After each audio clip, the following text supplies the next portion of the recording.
Hey guys, Ricardo here and welcome to another blog tech tips. In today's tutorial guys, I'll be looking at the Samsung A11. Now of course the Samsung A11 is one of Samsung offering, and of course while this is not a flagship device, it's also one of those popular devices that you can actually pick up from Samsung. That's actually worth it as it has a great camera and all around features. So of course, as you know, this is running Android straight out of the box. As you can see here, this is the box that it comes in, and of course it's just a standard box. If you check out here, you can see it says basically Samsung Galaxy A11, and of course let's remove this from the box just to see what you get straight out of the packaging.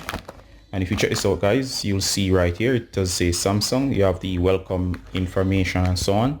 Also you can see my purchasing information, SIM, and of course you do get of course this set of headphone jacks or headphone or earpiece right here.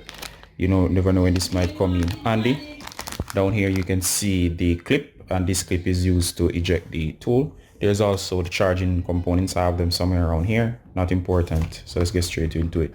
Now this is the documentation, and of course you'll get your standard documents within this pouch. Let me just show you what I mean by standard right here. So if we remove the contents, you can see this is just your warranty card and of course your guides and so on. Alright, so as you can see here guys, this is the overall stuff that we do get inside of the package.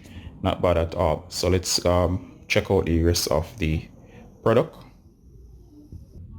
Alright guys, so as you can see here, this is the phone itself. It comes right here. In terms of thickness, a little bit on the thick side, but of course it's not bad compared to some of the flagship devices. But let's judge this on its own merits. There's a fingerprint sensor in the back right here, as you can see, to scan your fingers. There's this 3 camera setup right here, which looks very nice. You can see the back, it's a bit glossy and a bit of a fingerprint magnet, but of course under certain lights or angles you won't be able to see that particular fingerprints. Now of course on the front here you can see a single front facing camera, and again you can see right here we have the power to the side, volume up and down. There's nothing on this side except for the SIM tray. At the top right here you'll also notice headphone jack and of course the earpiece. At the base right here there's a speaker grill, the charge port, and another mic port. Alright, so of course so far so good. Now check this out guys, make sure that you get a case. For example, I got this cool case right here. It does come with this reinforced back, so in case this thing were to fall, you should be good.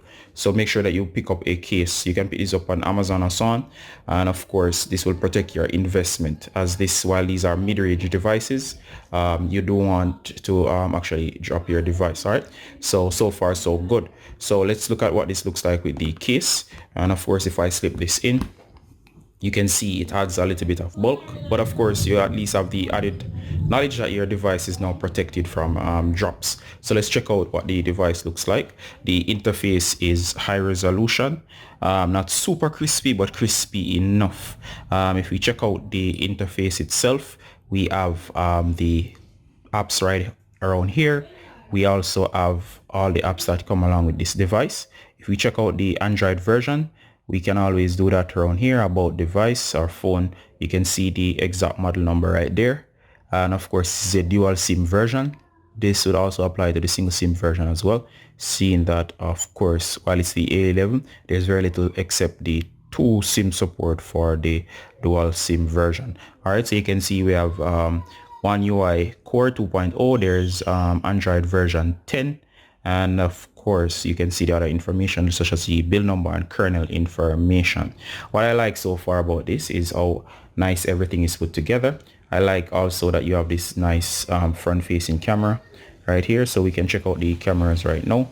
And as you can see here guys, the cameras is not bad at all. So let's check out what or how well the cameras work. You can see this crayon pack right here.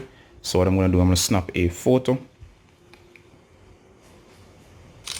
Alright, so you can see we have a wide angle lens. Alright, so we have the integration of the wide angle lens. Alright, so far so good. And of course you can see the picture quality. So check this out guys, we have the markers, they're not looking bad. Color reproduction is good. and of course I will make sure that the lenses are clean before taking the pictures as well. Alright guys, so everything is looking nice. The lens is clean.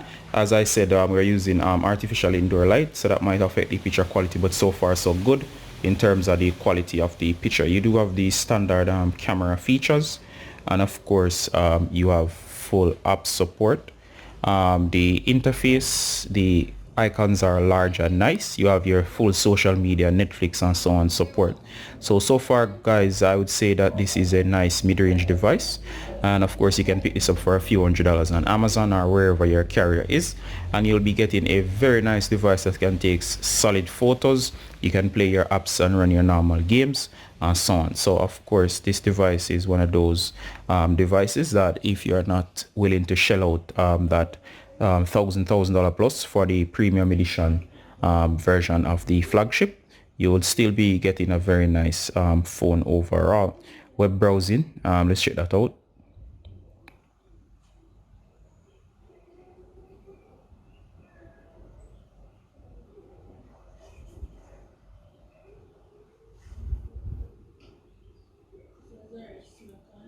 Alright, so as you can see here guys, we're going to Google. It's a little bit on the slow side, but browsing is fine, so we can go to search.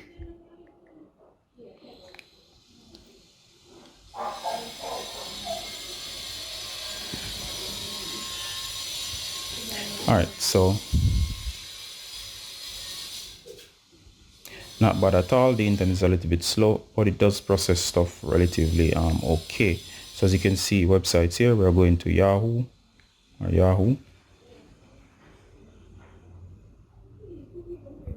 Alright, so the internet is a little bit slow, but as you can see, it's working just fine. It does angle the processing of pages quite nicely. So what I'm going to do here guys is I'm just going to exit for now.